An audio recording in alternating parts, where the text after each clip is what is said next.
오늘 말씀의 제목은 인생의 절대 가치입니다.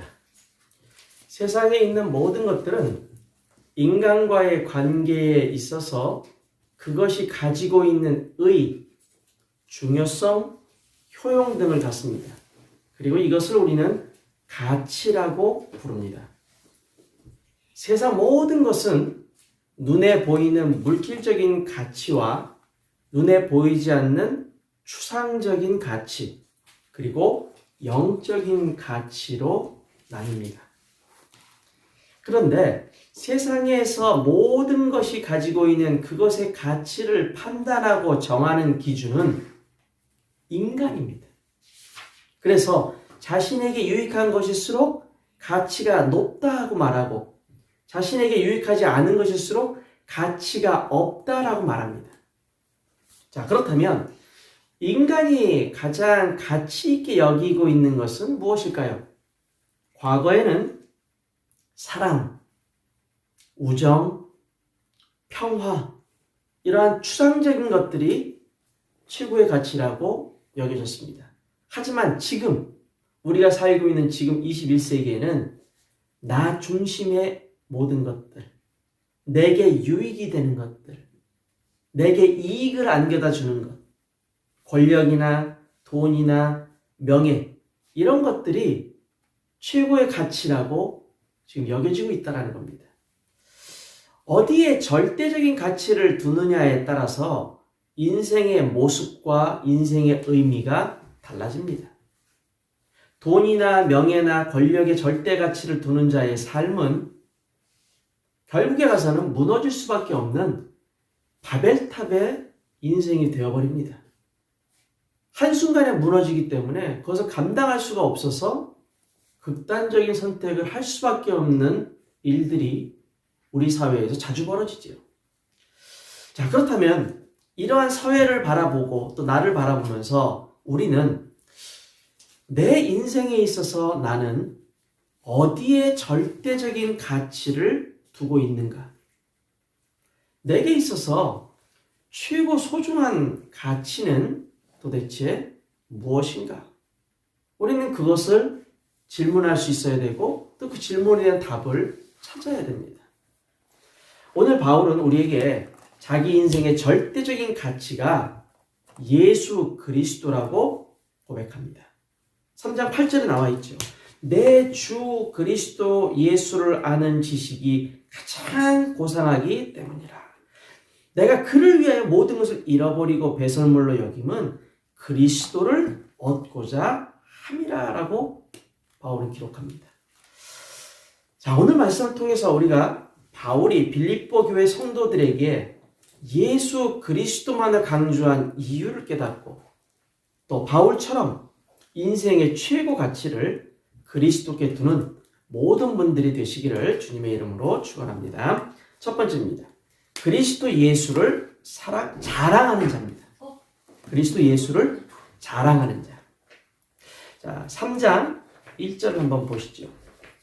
거기에 보면 주 안에서 기뻐하라 라고 되어져 있습니다. 주 안에서 기뻐하라.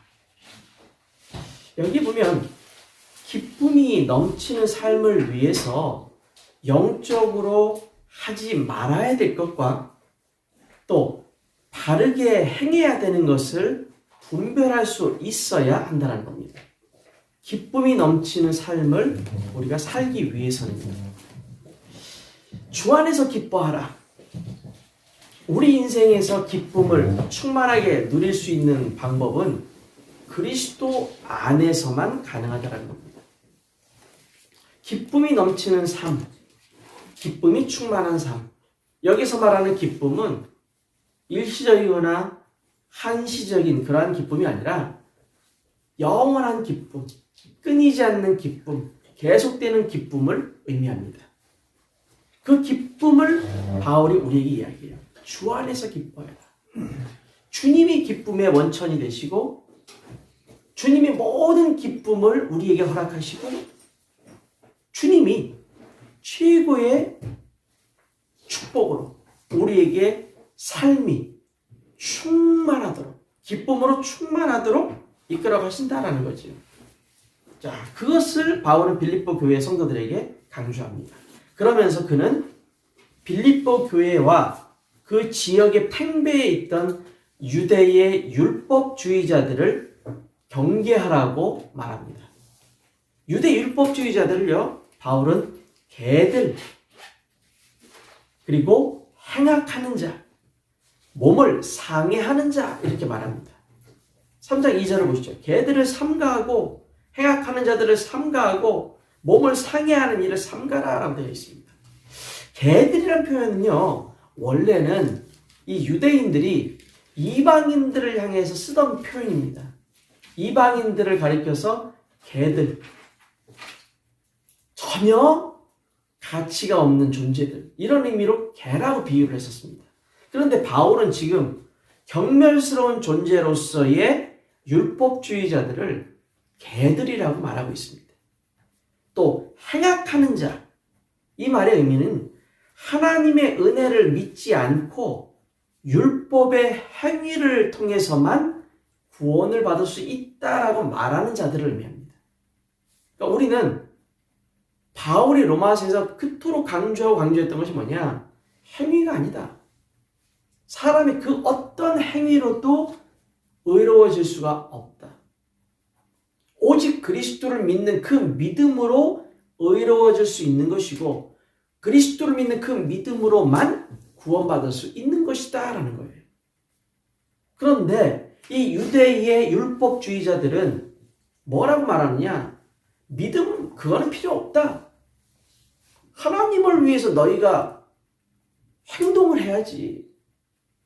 너희가 해야 될 일들이 있는데 그런 것도 하지 않으면서 어떻게 구원받는다고 말할 수 있느냐? 너희는 구원받은 것이 아니다. 이런 식으로 반박하며 다녔단 말이에요. 자, 율법의 그 어떤 행위가 중요한 것이 아니라 오직 믿음으로. 오직 믿음으로만 우리는 구원받을 수 있습니다. 그리고 몸을 상해하는 자. 이것은 뭐냐면 특별히 율법의 행위 가운데 가장 강조했던 게 뭐냐? 할례였습니다. 할례. 이 할례는 유대 민족만 할 수 있다라고 이들은 말해왔죠. 왜? 하나님이 선택했고 하나님이 주신 율법이고 율법의 최고의 어떤 내용이 바로 이 할례이기 때문에 이방인들 할례 못 받았기 때문에 저들은 율법의 지킴도 없고 율법의 지킴이 없다라는 것은 하나님을 바라보지 못한다. 하나님께 선택받지 못했다. 이렇게 말했던 겁니다. 근데 거짓되고 형식적인 이 할례 행위를 강조하면서 할례 받지 못한 이방인들을 이방인 출신의 성도들을 비난하고 다녔던 거예요. 정죄하고 다녔던 겁니다. 자, 그런데 이러한 그들의 주장에 대해서 바울이 반박을 하는 내용이 나옵니다. 이게 3장 3절이에요. 빌립보 3장 3절. 하나님의 성령으로 봉사하며 그리스도 예수로 자랑하고 육체를 신뢰하지 아니하는 우리가 곧 할례파라. 하나님의 성령으로 봉사한다. 여기서 말하는 봉사는 어떤 서비스 개념이 아니라 예배라는 의미입니다. 예배도 영어로는 서비스라고 이야기를 하죠. 하나님께 예배 드린다라는 게 우선입니다. 행위의 예배가 아니라는 거예요. 율법의 예배가 아니라는 겁니다. 남에게 보이기 위한 예배가 아니라는 겁니다. 하나님의 은혜를 사모하고 성령의 인도함을 따라서 하나님 앞에 중심으로 드리는 그 예배가 진짜 참된 예배다라는 거예요. 하나님 말씀에 대한 사모, 성령의 인도함을 따라 나의 발걸음이 오늘 예배 장소에 왔다면 여러분은 하나님 앞에 성령으로 예배 드린다라는 것을 믿으시기 바랍니다. 오늘 이 예배가 성령의 인도함을 받고 믿음으로 우리가 드리는 복된 예배라는 것을 잊지 마시기 바랍니다. 또 바울은 이야기합니다. 그리스도 예수로 자랑하고 우리가 자랑할 것은 가지고 있는 게 아닙니다. 우리가 자랑할 것은 우리가 살고 있는 삶의 모습이 아닙니다. 우리가 자랑할 것은 도덕적이고 윤리적으로 내가 남보다 낫다라는 생각이 아닙니다. 내가 율법을 잘 지킨다. 내가 율법을 아주 정말 정성을 다해서 지킨다. 그런 행위가 아닙니다. 우리가 자랑할 것은 오직 하나, 그리스도 예수밖에 없다는 사실입니다. 그리스도 예수만을 자랑해라. 그것을 내가 가지고 있다는 거예요. 그리스도 예수를 내가 가지고 있다는 거예요. 그러니 내가 얼마나 귀하고 귀한 존재입니까? 그리고 육체를 신뢰하지 않는 우리가 곧 할례파라. 여기서 말하는 육체의 할례의 의미가 아니고 마음의 할례, 믿음의 할례가 더 중요하다는 겁니다.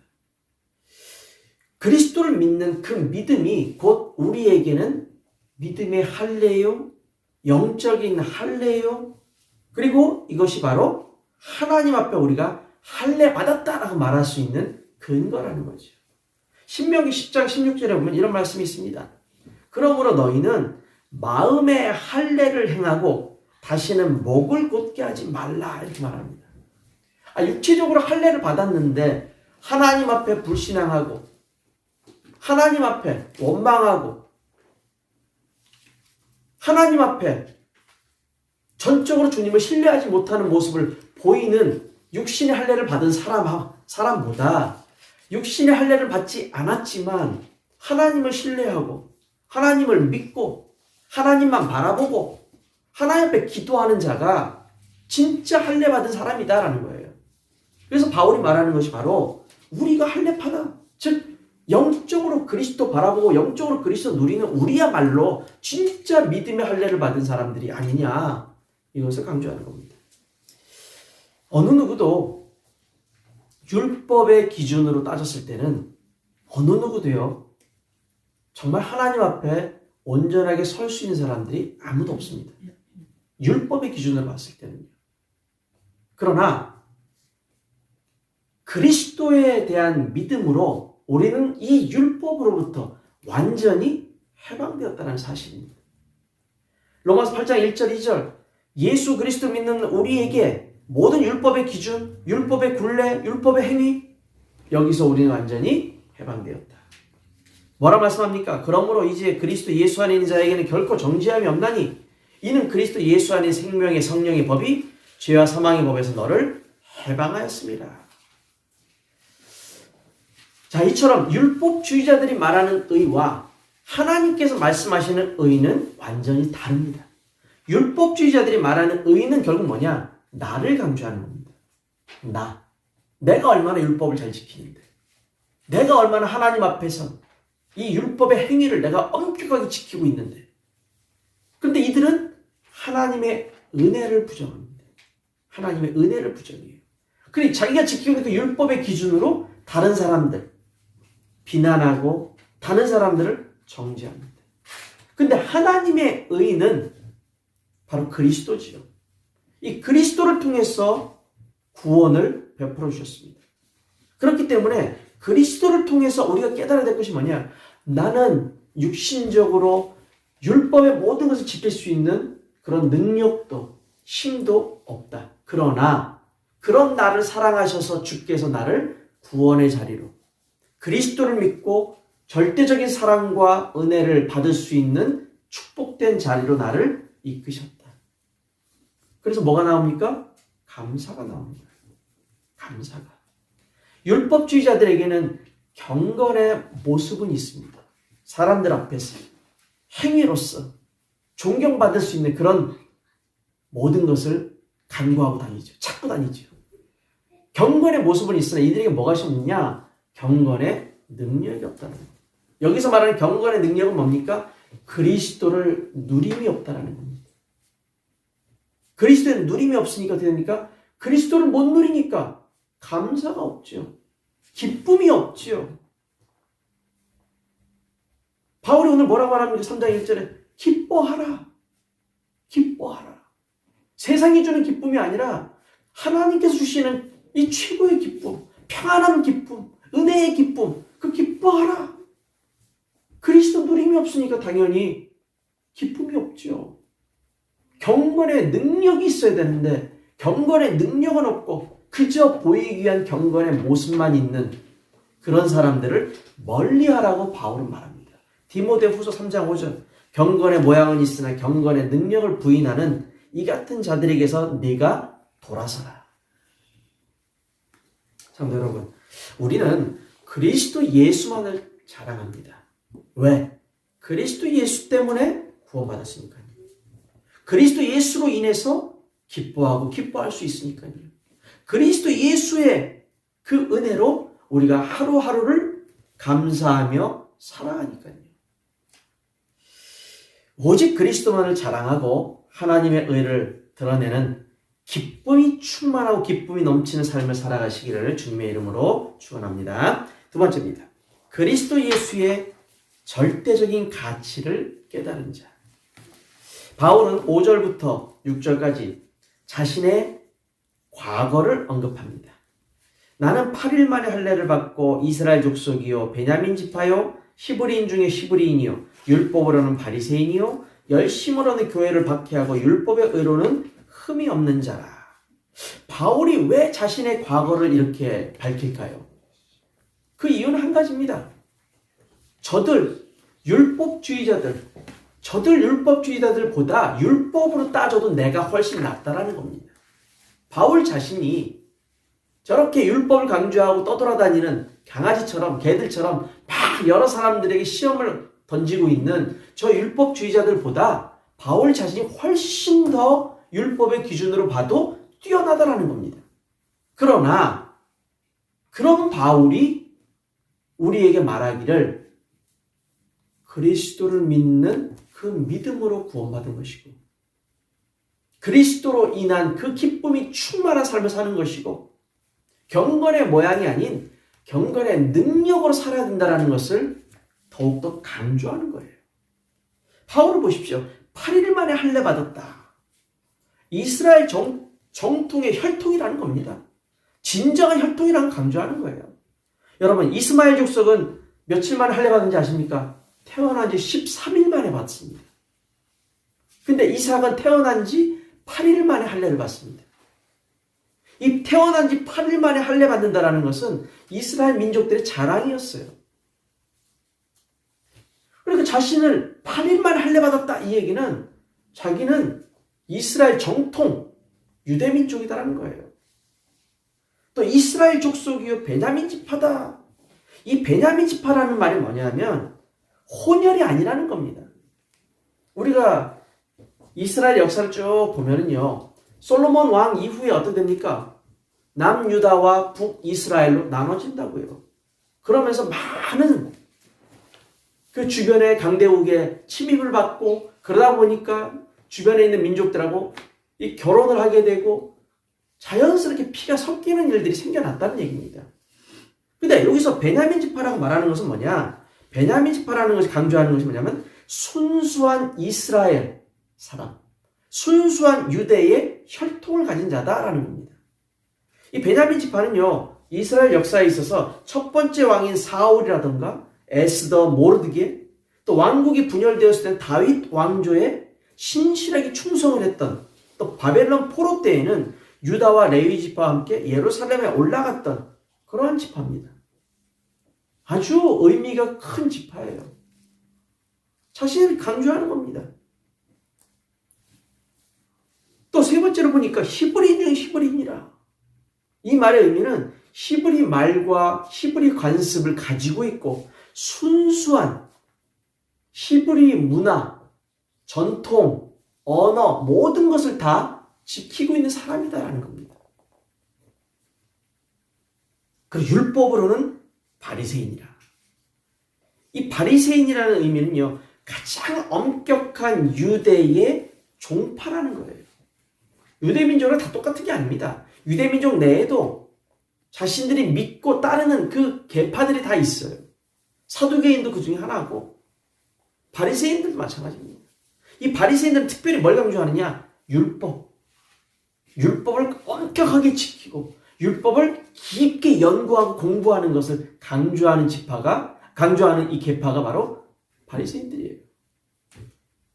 이 바리새라는 의미 자체가 분리된 자다.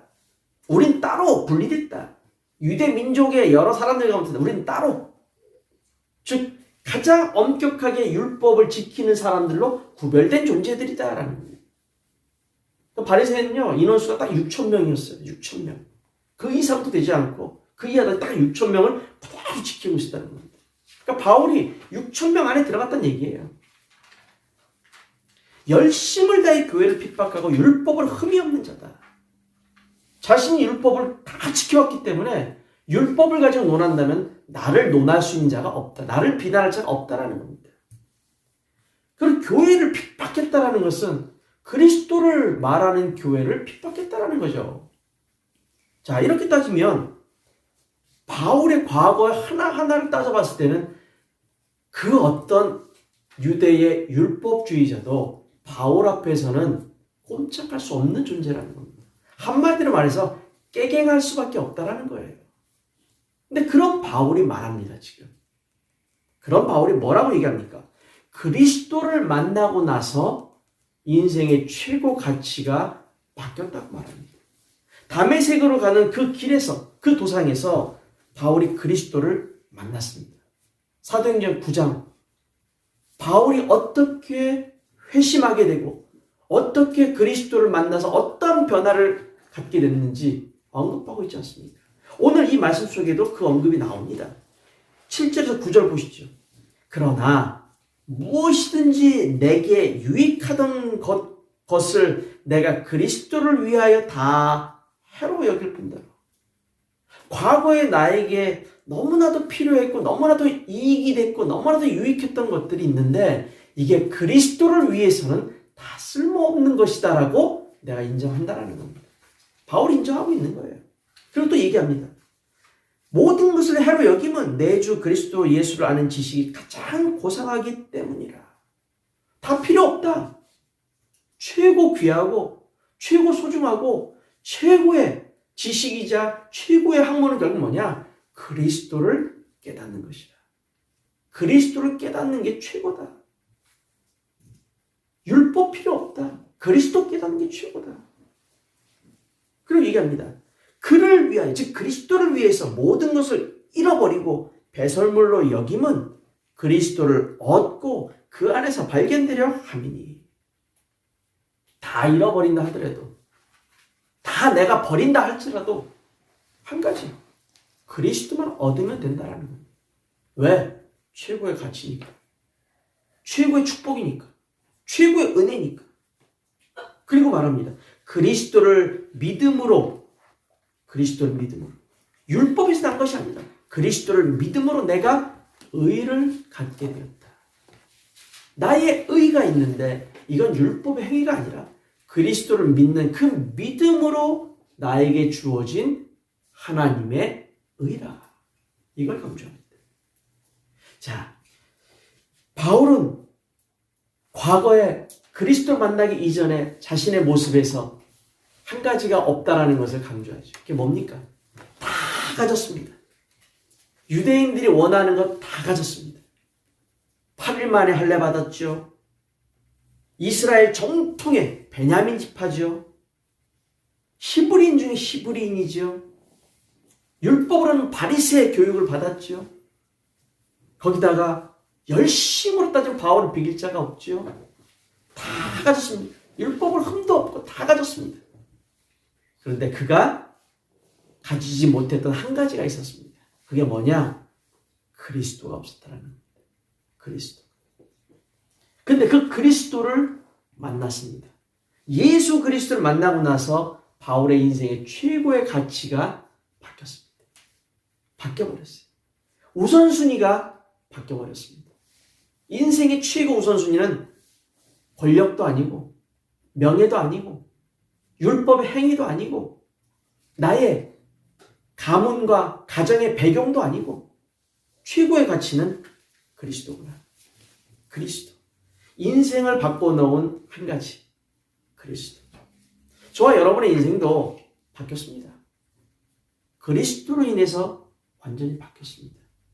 누가 이 일요일날 다 쉬고 다 자빠져 자고 있는 이 시간대에 늦게까지 쉬고 자고 있는 이 시간대에 예배드리겠다고 이렇게 나온 것 자체가 우리 인생이 바뀐 거 아닙니까? 우리의 인생은 그리스도로 바뀌었습니다. 그리스도를 아는 지식이 가장 고상하다. 이 의미는 최고 가치다. 최고 소중하고 최고의 가치다.